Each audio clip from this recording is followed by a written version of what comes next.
Bollywood silver screen presenting phone booth. इस कहानी की शुरुआत में स्टुअर्ट नाम के एक आदमी को दिखाया जाता है जो न्यूयॉर्क सिटी में रहता है। वो एक पब्लिसिस्ट है जिसकी फिल्म इंडस्ट्री में बहुत जान पहचान है। वो बहुत ज्यादा एरोगेंट होने के साथ साथ डिसऑनेस्ट भी है क्योंकि वो शादीशुदा है। इसके बाद भी पेमेला नाम की एक एक्ट्रेस के साथ उसका अफेयर है। वो सबको दिखाता है कि वो बहुत कामयाब इंसान है, लेकिन सच्चाई में वो कुछ और ही होता है। ये वो वक्त होता है जब मोबाइल फोन हर किसी के पास है। टेलीफोन बूथ का इस्तेमाल अब कम ही लोग करते हैं और उनमें से स्टुअर्ट भी एक है। जब भी उसे पेमेला को कॉल करना होता है तो वो अपने मोबाइल फोन से नहीं बल्कि उसे टेलीफोन बूथ से कॉल करता है क्योंकि वो नहीं चाहता कि उसकी कॉल हिस्ट्री में पेमेला का नंबर कभी भी आए। और अब रात को पेमेला को होटल में बुलाने के लिए वो उसे टेलीफोन बूथ से कॉल करता है। जब उसे कॉल कर रहा होता है तभी वहां पर एक पिज्जा डिलीवरी बॉय आता है। वो उसे पिज्जा बेचने की कोशिश करता है जिससे स्टुअर्ट को गुस्सा आता है। वो उसे बहुत ही बदतमीजी से बात करता है। पिज्जा बॉय कहता है कि इस तरह से किसी से बात नहीं करनी चाहिए और उदास होकर वहां से चला जाता है। वो फोन से पेमेला को कहता है कि आज रात को मैं तुमसे होटल में मिलना चाहता हूँ। दरअसल वो झूठ बोलकर उसे होटल में बुला रहा होता है पर पेमेला बिजी होती है इसीलिए वो मना कर देती है।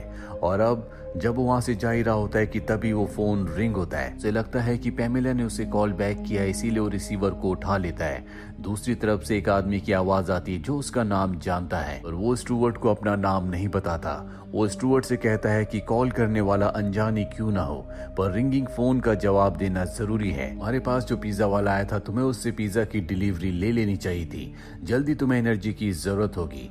स्टुअर्ट को कुछ भी समझ नहीं आता। उसे लगता है कि कोई आदमी उसे डरा रहा है इसीलिए वो फोन रखने की कोशिश करता है पर वो आदमी कहता है कि फोन रखने की गलती मत करना। मैं जानता हूँ कि पेमेला के साथ तुम्हारे नाजायज संबंध है और अगर तुमने फोन का रिसीवर रखा तो मैं तुम्हारे और पेमेला के बारे में सब कुछ तुम्हारी पत्नी को बता दूंगा। स्टुअर्ट फोन रखने वाला होता है। इससे पहले वो अनजान कॉलर कहता है कि अगला फोन अब मैं तुम्हारी पत्नी को करूंगा और ये कहकर वो फोन रख देता है। स्टुअर्ट इस बात से डर जाता है। वो उसे कॉल बैक करने की कोशिश करता है लेकिन उसका नंबर डायल नहीं होता। स्टुअर्ट अब डर जाता है क्योंकि वो नहीं चाहता कि उसके और उसकी पत्नी के बीच में कोई भी डिस्टरबेंस हो, इसीलिए वहां पर इंतजार करता है। और एक बार फिर से फोन रिंग होता है और जब वो रिसीवर उठाता है तो वो देखता है कि वो अनजान कॉलर पेमेला से दूसरे फोन पर बात कर रहा है। स्टुअर्ट इनकी बातें तो सुन सकता है लेकिन बीच में इंटरप्ट नहीं कर सकता क्योंकि वो दूसरे फोन पर होता है। और वो पेमेला को स्टुअर्ट की सच्चाई बताता है कि वो जानबूझकर तुम्हें टेलीफोन बूथ से कॉल करता है क्योंकि वो नहीं चाहता कि उसकी पत्नी को तुम्हारे बारे में पता चले। वो एक शादीशुदा इंसान है। साथ ही उसे ये भी बताता है कि वो किस तरह से उसका फायदा उठाना चाहता है और इसके बाद वो फोन कट कर देता है। ये सारी बात सुनकर स्टुअर्ट परेशान हो जाता है क्योंकि पेमेला को अपने प्यार के जाल में फंसाने के लिए उसने बहुत मेहनत की थी। और अब हमें उस अनजान कॉलर को दिखाया जाता है जिसने न सिर्फ स्टुअर्ट पर नजर रखी होती है बल्कि वो उसके हर एक कॉल को सुनता भी है, यानी कि वो किससे क्या बातें करता है इसे सब कुछ पता है। स्टुअर्ट अब उस कॉलर को उल्टा सीधा कहना शुरू कर देता है। इस पर वो कॉलर कहता है कि इस तरह से कभी किसी से बात नहीं करनी चाहिए। ये वही लाइन होती है जो पिज्जा डिलीवरी बॉय ने उस वक्त स्टुअर्ट से कही थी जब स्टुअर्ट ने उससे बदतमीजी से बात की थी। और अब वो अनजान कॉलर स्टुअर्ट से कहता है मैं तुम्हारी पत्नी को तुम्हारा सारा सच बता दूंगा। स्टुअर्ट उससे रिक्वेस्ट करता है कि ऐसा मत करना, तुम ऐसा क्यों कर रहे हो। वो अनजान कॉलर कहता है कि मैं चाहता हूं कि तुम अपनी पत्नी को सारा सच खुद बताओ, अपने गुनाहों को एक्सेप्ट करो। दरअसल ये कॉलर उन्हीं लोगों को सजा देता है जो दूसरों को धोखा देते हैं, दूसरों से बदतमीजी से बात करते हैं। स्टुअर्ट भी उन्हीं में से एक है। इससे पहले भी इस कॉलर ने 2 लोगों को मार दिया क्योंकि वो भी अपने लोगों को चीट करते थे। साथ ही इस कॉलर ने जिस तरह से स्टुअर्ट को आखिरी मौका दिया है कि वो अपनी पत्नी को कॉल करके सब कुछ बताए, इस अनजान कॉलर ने उन्हें भी ये मौका दिया था पर उन्होंने इसकी बात नहीं मानी। और अब स्टुअर्ट की बारी है। स्टुअर्ट अपनी पत्नी को कॉल करता है। उसकी पत्नी बताती है कि किसी अनजान नंबर से मुझे कॉल आया था पर मैं कॉल रिसीव नहीं कर पाई। स्टुअर्ट अपनी पत्नी को सच बताने की हिम्मत नहीं कर पाता क्योंकि वो जानता है कि उसकी पत्नी इस बात को कभी भी बर्दाश्त नहीं कर पाएगी। वो अपनी पत्नी से कहता है कि किसी भी अनजान नंबर से तुम्हें कॉल आए तो उस कॉल को रिसीव मत करना। वो अनजान कॉलर उसे बताता है कि मैं तुम्हें किसी भी दूरबीन से नहीं देख रहा बल्कि गन की दूरबीन से देख रहा हूँ और अगर तुमने फोन डिस्कनेक्ट किया तो मैं तुम्हें मार दूंगा। स्टुअर्ट को यकीन दिलाने के लिए टेलीफोन बूथ के बाहर जो इलेक्ट्रॉनिक रोबोट होता है वो उसे शूट करता है। और अब स्टुअर्ट पूरी तरह से डर चुका है। वो जानता है कि ये अनजान कॉलर बहुत ही खतरनाक है और कभी भी उसे मार सकता है, इसीलिए वो टेलीफोन बूथ को नहीं छोड़ सकता। वहीं बाहर हमें दो लड़कियों को दिखाया जाता है जो उसे टेलीफोन बूथ से बाहर आने के लिए कहती हैं, क्योंकि उन्हें जरूरी कॉल करना होता है। लेकिन यहाँ पर स्टुअर्ट की मजबूरी है कि वो टेलीफोन के रिसीवर को नहीं रख सकता, इसीलिए बहुत ही बदतमीजी से वो उन्हें वहां से जाने के लिए कहता है, जिस तरह का उसका नेचर होता है। वो लड़कियां वहां से चली जाती है, पर कुछ ही देर बाद वो अपने साथी को वहां पर लाती है और वो साथी स्टुअर्ट को बाहर निकलने के लिए कहता है। स्टुअर्ट बाहर निकलने से मना कर देता है, हालांकि वो पोलाइटली उसे बोल रहा था, लेकिन जब स्टुअर्ट मना करता है तो टेलीफोन बूथ को धकेलने लगता है, साथ ही पंच मारकर वो उसके ग्लास को क्रैक कर देता है। स्टुअर्ट टेलीफोन बूथ के अंदर पूरी तरह से परेशान है, क्योंकि ना तो बाहर आ सकता है और ना ही वो टेलीफोन रिसीवर को रख सकता है। और तभी वो अनजान कॉलर स्टुअर्ट से कहता है, क्या तुम्हें मदद की जरूरत है? स्टुअर्ट कहता है कि हाँ, और तभी वो अनजान कॉलर उस आदमी को जो बाहर से टेलीफोन बूथ को धकेल रहा होता है उसे गोली मार देता है, जिससे उसकी मृत्यु हो जाती है। दरअसल उस अनजान कॉलर की राइफल पर साइलेंसर लगा है, इसीलिए किसी को नहीं पता कि गोली कहां से आई थी। स्टुअर्ट उसकी मौत से पूरी तरह से घबरा जाता है। यहाँ पर जो उसकी दो लड़कियां दोस्त होती है वो सबसे कहती है कि स्टुअर्ट ने इसे मारा है। स्टुअर्ट कहता है कि तुम्हारे पास कोई भी सबूत नहीं है कि मैंने इसे मारा है, मेरे पास कोई भी गन नहीं है। और तभी वो अनजान कॉलर उसे कहता है कि टेलीफोन बूथ के ऊपर मैंने पहले एक गन रख दी थी। स्टुअर्ट कहता है कि तुमने ऐसा क्यों किया? वो कहता है कि अगर तुमने उनसे अच्छे से बात की होती तो मैं तुम्हें नहीं फंसाता। तुम हमेशा दूसरों से बदतमीजी से बात करते हो, साथ ही तुम्हारी पत्नी जो तुमसे बहुत प्यार करती है उसे चीट करते हो। तुम अपनी जिंदगी को कभी अप्रिशिएट नहीं करते। स्टुअर्ट को समझ में आ चुका है कि उसे अब यहाँ से सिर्फ पुलिस ही बाहर निकाल सकती है, इसीलिए वो 911 पर कॉल करता है। हालांकि वो बात नहीं कर सकता, लेकिन वो कोड वर्ड में पुलिस को समझाने की कोशिश करता है, लेकिन पुलिस को उसके कोड वर्ड समझ में नहीं आते। पर जो अनजान कॉलर होता है उसे समझ में आ जाते हैं, इसीलिए वो स्टुअर्ट के सर के पास गोली चलाता है। और अब टेलीफोन बूथ के बाहर पुलिस इंस्पेक्टर भी आ जाते हैं, वो उसे बाहर आने के लिए कहते हैं, लेकिन स्टुअर्ट कहता है कि मैं अपने साइकाइट्रिस्ट से बात कर रहा हूँ। दरअसल ऐसा कहने के लिए उसे उस अनजान कॉलर ने कहा होता है। अब यहाँ पर मीडिया भी आ चुकी होती है, इसीलिए पुलिस सख्त एक्शन नहीं ले पाती। साथ ही पुलिस उसके फोन को ट्रेस करने की कोशिश करती है, लेकिन वो उसके फोन को ट्रेस नहीं कर पाते।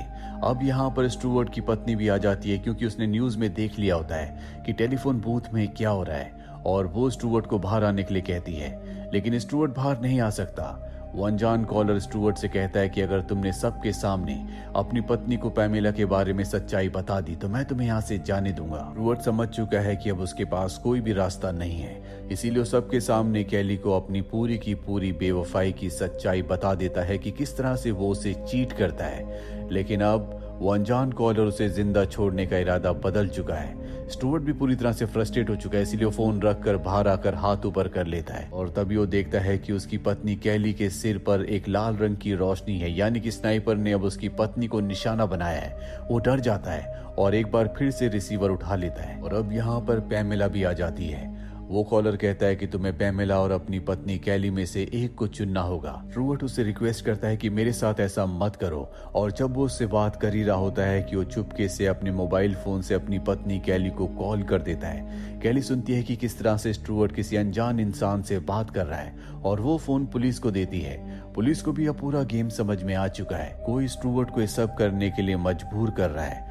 अब उस अनजान कॉलर ने कैली को भी एक बार कॉल किया था, इसीलिए वो उस कॉल को ट्रेस करना शुरू कर देते हैं कि वो कॉल कहां से आया था। वहीं वो अनजान कॉलर स्टुअर्ट से कहता है कि तुमने अपनी पत्नी को सच तो बताया, लेकिन तुम्हें अपनी बेवफाई का, अपने झूठ का कोई भी एहसास नहीं है।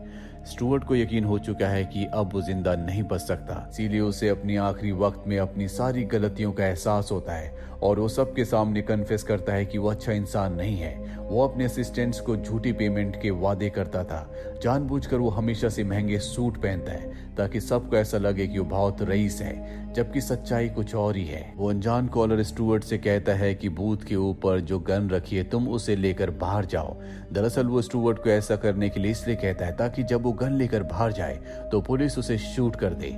दरअसल वो किसी भी कीमत पर उसे मारना चाहता है। बाहर जो पुलिस इंस्पेक्टर होता है वो इशारों में स्टुअर्ट को बता देता है कि हमें उस कॉलर की लोकेशन का पता चल चुका है, वो जैसा कहता है तुम वैसा ही करो। और ये जानने के बाद कि पुलिस को उस कॉलर की लोकेशन का पता चल चुका है जो आसपास ही किसी बिल्डिंग में है, स्टुअर्ट उसे सब कुछ बता देता है कि पुलिस तुम तक पहुंच चुकी है और अब उस कॉलर को गुस्सा आता है। वो कहता है कि मैं तुम्हारी पत्नी कैली को मार रहा हूँ। स्टुअर्ट इस बात से घबरा जाता है। वो ऊपर से गन निकालता है और बाहर आकर उससे रिक्वेस्ट करता है कि उसे मार दिया जाए, वो उसकी पत्नी को छोड़ दे। और तभी स्टुअर्ट को गोली लगती है, जिससे वो वहीं फुटपाथ पर गिर जाता है। वहीं पुलिस को दिखाया जाता है, जो कॉलर की जगह तक पहुंच जाते हैं। देखते हैं कि वो अनजान कॉलर मारा जा चुका है। दरअसल उसने खुद अपनी जान ले ली होती है, क्योंकि उसे पता चल गया था कि पुलिस उस तक पहुंच चुकी है। वहीं स्टुअर्ट को पुलिस उठाती और उसे बताती है कि तुम्हारे ऊपर उस कातिल ने, यानी कि उस अनजान कॉलर ने गोली नहीं चलाई, बल्कि हमने गोली चलाई थी, जो कि एक रबड़ की गोली है।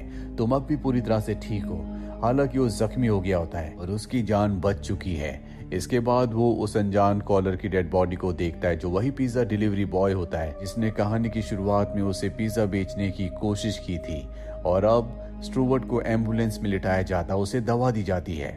और तभी उसके पास एक आदमी आता है, जो स्टुअर्ट से कहता है कि पिज्जा डिलीवरी बॉय को मुझे मारना पड़ा, इसके लिए मैं माफी चाहता हूँ। अगर तुमने अपनी ईमानदारी छोड़ी या कभी किसी से बदतमीजी की या अपनी पत्नी को धोखा दिया, मैं एक बार फिर से तुम्हारे पास आऊंगा। और इसके बाद वो वहां से जाने लगता है। उसके पास एक बहुत बड़ा सूटकेस होता है, जिस सूटकेस को देखकर साफ साफ पता चलता है कि उसके अंदर गन है। हालांकि स्टुअर्ट सबको बताना चाहता है कि कातिल अब भी जिंदा है, लेकिन वो बेहोशी की दवाई के नशे में होता है, इसीलिए वो कुछ भी किसी को नहीं बता पाता। दरअसल ये अनजान कॉलर यहाँ हमेशा इस बूथ पर नजर रखता है। उसने यहाँ पर कुछ ऐसी सेटिंग की होती है कि यहाँ से फोन करने वाले हर एक इंसान की बातें वो सुन सकता है, और जो भी लोग दूसरों को चीट करते हैं, ये अनजान कॉलर उन्हें सजा देता है, जैसे उसने स्टुअर्ट को दी। और इसी के साथ ये फिल्म, ये कहानी यहीं पर खत्म हो जाती है। उम्मीद करते हैं कि ये कहानी आपको पसंद आई होगी।